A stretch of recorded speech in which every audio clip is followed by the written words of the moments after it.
मैंने कहने का मतलब ये है कि हर स्टूडेंट को लगता है कि पढ़ाई बहुत आसान है। हाँ, पढ़ाई आसान तो है लेकिन बट इसमें कोई सस्पेंस है कि जो स्टूडेंट समझ नहीं पा रहा है कि पढ़ाई वो चीज़ है कि जैसे अगर मुझे नौकरी पानी है, अगर एग्ज़ाम को फाइट करना है, अगर कोई भी पढ़े, तो वो सोचता है कि हाई स्कूल और इंटर मान के अगर एग्ज़ाम को फाइट करेंगे तो एग्ज़ाम को फाइट कर देंगे। उनकी गलतफ़हमी है। अगर एग्ज़ाम को फाइट कर रहे हैं तो ये मान के अगर कर रहे हैं कि हम अगर हाई स्कूल इंटर मान के एग्ज़ाम को फाइट करेंगे तो कोई भी एग्ज़ाम नहीं निकलेगा, ये तो चपरासी की भी नौकरी नहीं पाएँगे। देखो, बहुत लोग का जश्न होता है, जोश होता है, उमंग होती है और अपने एग्ज़ाम को करियर को लेकर बहुत टाइट रहते हैं, बिल्कुल ज़बरदस्त। और वो भी 9th और हाई स्कूल में क्या करते हैं कि हाई स्कूल में बढ़िया से बना के जुगाड़ अपनी तरीके से पढ़ लिए और एक सिलेबस है 10 एक्सरसाइज या 6 एक्सरसाइज 3 एक्सरसाइज यही पढ़कर एग्जाम को क्लियर कर लिया, पा गए 92%, 95%, 96%, 89%, 80%। अब वो टॉपर हो गए। अब टॉपर हो गए, दुनिया देखी, स्कूल का टॉपर बन गए। फिर क्या हुआ कि ये तो जोशीला टाइप के हो गए कि हम तो बहुत एग्जाम, अरे हम तो टॉपर हो गए। छोटे मोटे एग्जाम पास कर लिए, छोटे छोटे कंपटीशन टॉप कर डाले, तो ये एग्जाम को क्लियर कर लिए। तो इनको लगा कि हम तो दूल्हे राजा हैं, हम तो एग्जाम को क्लियर कर लिए।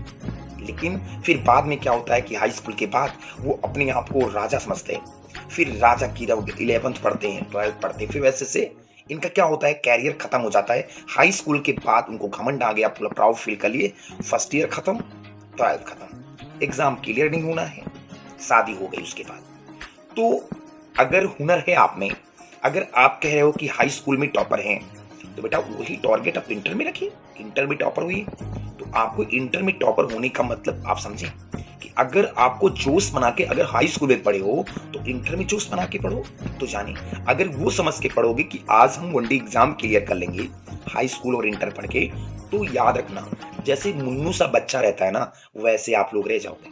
कोई भी स्टूडेंट है यार, मुझसे ज़्यादा एक्सपीरियंस कोई नहीं सीखा। मैं टीचिंग करता हूँ आज, लेकिन मुझे पूरा एक्सपीरियंस है उसके बारे में कि कैसे एग्जाम को फाइट करोगे। और हाई स्कूल में 89 98% पा के तुम कितना पा गए, 97 नंबर मैथ में आ गया, 99 मैथ में आ गया, 100 में 100 स्कोर मैथ में कर लिए, जान गए हम बहुत जज हैं। अरे जज वज नहीं हो सर, एक एग्जाम चपरासी की अगर दे दिया जाए तो वो भी फाइट नहीं कर पाओगे। तो सबसे बड़ी बात, अगर आप हाई स्कूल पढ़ रहे हो वैसे आप फर्स्ट ईयर बनोगे, पढ़ोगे वैसे बिल्कुल इंटर पढ़ोगे, तब कोई एग्जाम निकलेगा। अगर बीच में तुम लुल्लू मुन्नू से हो जाओगे तो कोई एग्जाम नहीं निकाल पाओगे। याद रखना, भाजे में जो है अपने अंदर कर लो, क्योंकि बहुत लड़कों को मैंने देखा है टॉपर में।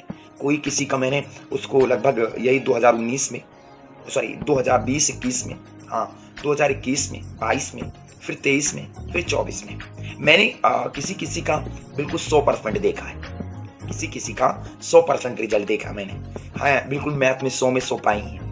हमारे यहाँ बहुत लड़कियाँ थी और बहुत लड़के थे, वो 100 में 100 टारगेट किए हैं। मैथ में, साइंस में 99 पाई। बहुत लोग ऐसे हैं जो अभी 2023 में रिजल्ट निकला 92 96% रिजल्ट इनका आया, 96। बस कोई कोई अपनी पढ़ाई को मोटिव बांध के वो पढ़ता रहता है, और कोई कोई लुल्लू सा है वो बेचारा ठहरता है कि मैं तो टॉपर हूँ, मैं तो मुझसे ज़्यादा कोई हो ही नहीं सकता। तो ये कमीने हैं, इनको तो ये नहीं पता है कि हाई स्कूल के बाद इंटर भी होता है और इंटर के बाद एग्जाम को फाइट भी करना होता है। तो उनको नहीं पता है, वो घोंघू बस बसंत रहते हैं। फर्स्ट ईयर में क्या किए, लापरवाह हो गए, फिर इंटर में वो जान नहीं पाए इंटीग्रल क्या होता है, और उनको नहीं पता है कि ये एग्जाम ये मोबाइल से पढ़ लिए, ये प्लस बी, ये A to G integrals, sine x का और डिफरेंशियल पढ़ लिए और मैट्रिक्स पढ़ लिए, वगैरह पढ़ लिए, मकान एग्जाम क्लियर हो गया। अरे एग्जाम नहीं क्लियर होगा सर, एग्जाम तो तुमको इतना बेधर्म पूछेगा ना कि अब क्या कहूँ मैं। तो एग्जाम को अगर क्लियर करना है मेरे दोस्त, तो हाथ जोड़ कर विनती है, अभी ये जो लापरवाही कर रहे हो ना वो छोड़ दो, कि तो अपना अपना कैरियर खत्म करोगे, अपने माँ बाप का भी कैरियर खत्म कर लोगे। क्योंकि जिंदगी में माँ बाप आप पे बहुत विश्वास करते हैं, ना किसी की बाप बाबू सोना मुनक्का धनिया पुदीना के चक्कर में नहीं रहे। तो सबसे बात, अगर एग्जाम क्लियर करना है तो अपने हाई स्कूल और इंटर फर्स्ट ईयर सब रेगुलरिटी, और जो वनडे एग्जाम कर रहे हो वो भी एग्जाम फाइट करना है। तो कैसे कर सकते हैं, पेवर पेवर रेगुलरिटी होनी चाहिए। अब ऐसा नहीं कि हाई स्कूल पढ़ लिए फर्स्ट ईयर में कह दे जैसे मर्जी पापा बन गए हो। तो खत्म, कैरियर खत्म हो जाएगा दोस्त, याद रखना।